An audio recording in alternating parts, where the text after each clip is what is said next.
Hello students, welcome to my YouTube channel basic with Yashpal ma'am.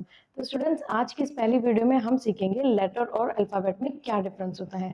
बहुत सारे students को इस बात को लेकर बहुत कंफ्यूजन रहता है कि लेटर और अल्फ़ाबेट एक ही चीज़ है या अलग अलग। तो आज आपके सारे कंफ्यूजन्स को हम करेंगे क्लियर इस वीडियो में। उम्मीद है आपको वीडियो पसंद आएगी, और अगर आपको वीडियो पसंद आती है तो प्लीज़ इस वीडियो को लाइक करें, शेयर करें और सब्सक्राइब भी चैनल को जरूर करें। और मुझे कमेंट बॉक्स में जाकर ये जरूर बताएं कमेंट करके कि आपको नेक्स्ट किस टॉपिक पर वीडियो चाहिए। तो चलिए, आपका कीमती समय बिना बर्बाद करते हुए शुरू करते हैं आज का वीडियो।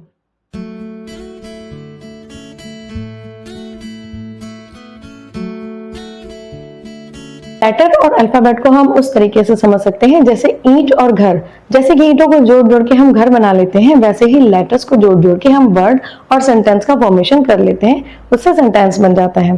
अल्फाबेटिकल ऑर्डर को समझने के लिए, इंग्लिश के फाउंडेशन को समझने के लिए हमें लेटर और अल्फाबेट के टॉपिक पर जरूर ध्यान देना चाहिए। तो चलिए हम कुछ एग्जांपल्स लेके इसको डिटेल में समझ लेते हैं।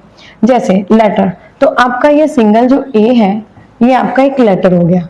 अगर सिंगल आप बी लेते हैं तो ये भी हमारा लेटर ही हो जाएगा। ऐसे ही अगर हमने एल ले लिया तो ये भी लेटर है, और जेड है तो ये भी लेटर है। लेकिन ये चारों लेटर जो है अलग अलग है, तो ये अगर एक लेटर है तो हम इसे लेटर कहते हैं। लेकिन अगर यही लेटर्स हम एक साथ लिख देते हैं, भले ही वो अलग अलग रहें, तो ये हमारे क्या कहलाएंगे? लेटर्स कहलाएंगे। यानी जैसे आप हिंदी में एक वचन लिखते हैं, कोई भी एक चीज होती है एक वचन में, जैसे आपको हिंदी में लेटर को कहना है वर्ण, तो ये वर्ण जो है एक है तो वो लेटर हो गया। और यहाँ पे बहुत सारे वर्ण हैं, तो वो मिला के जब आपको पता है प्लूरल में एस लगता है तो ये लेटर्स हो जाता है। इस तरीके से लेटर और ये लेटर्स, लेटर एक वचन और लेटर्स बहुवचन, ये सिंगल लेटर लेटर है। और अल्फाबेट क्या है? अल्फाबेट जब हम ए से लेकर के पूरी अपनी ABCD जो है सीरियल वाइज सीक्वेंस वाइज लिखते हैं जेड तक, तो ये हमारा होता है अल्फाबेट। यानी कि हमारा ये जो एक सेट है, ये हमारा सिर्फ एक अल्फाबेट है। हम इसे बहुत सारे अल्फाबेट्स नहीं कहेंगे, ये हमारा एक सेट है, तो ये हमारा एक अल्फाबेट हो गया। ये हमारा आएगा एक वचन में, और इसे हम हिंदी में कहते हैं वर्णमाला। वर्णमाला मीन्स वर्णों की एक माला पिरो दी हमने, तो वो वर्णमाला हो गई। और ये हमारा है वर्णमालाएं, इसे हम क्या कहेंगे? वर्णमालाएं,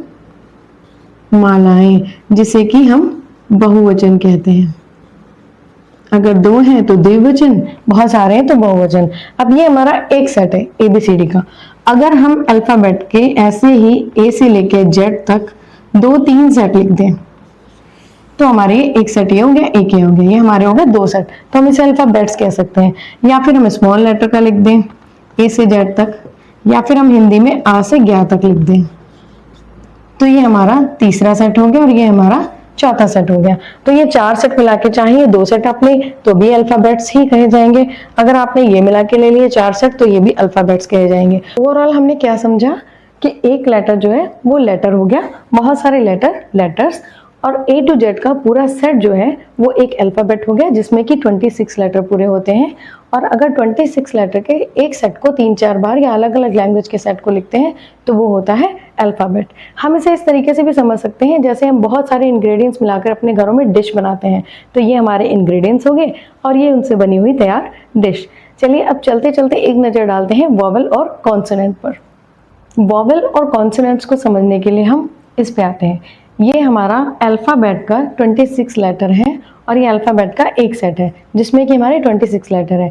इसमें जो हमें रेड कलर से हाईलाइटर लेटर दिख रहे हैं वो हमारे हैं वॉवल्स, जैसे A, E, I, O, N, U, ये हमारे 5 क्या हुए? वॉवल्स हो गए। और बाकी जो हमारे लेटर्स बचते हैं वो हमारे 21 लेटर्स क्या होते हैं? कॉन्सोनेंट।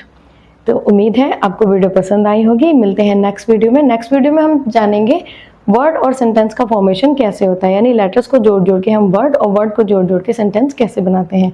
तब तक के लिए बाय, कीप ग्रोइंग।